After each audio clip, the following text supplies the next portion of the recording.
Hey guys, I'm going to show you how to make a calendar event on Outlook.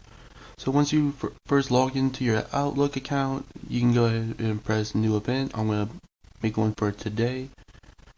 This is going to be the date, year, day, month, year, time slot for when it's going to happen. You can put the location. I'm just not going to put one right now.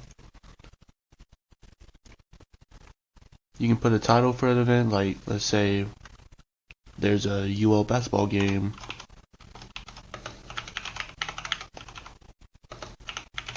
You can put that there. And if it's a every single day thing, you can just go ahead and click that on. Right here, you can put it like if the game's weekly at the same time every day.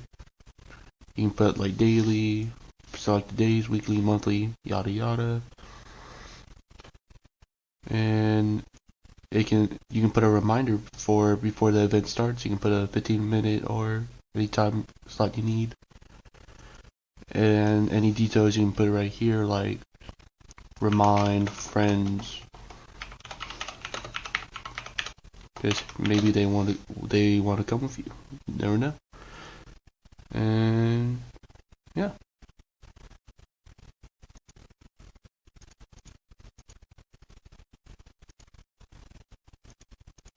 And once you save it, done.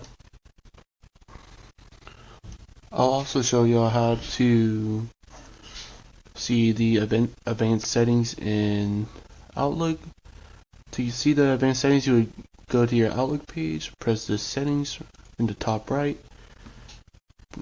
go to the bottom, press view all Outlook settings, and from here you can see all the options you can do, from attachments, rules, sweep, junk emails. You can send company emails and all that you know are junk to here, and it will just toss them all in there. From here you can also customize your quick actions like archiving, reply to all attachments, print, stuff like that, sync your emails with your other emails, how you want your mail to be marked, how you want to forward emails, automatic replying to other people's emails, and yeah, that's it.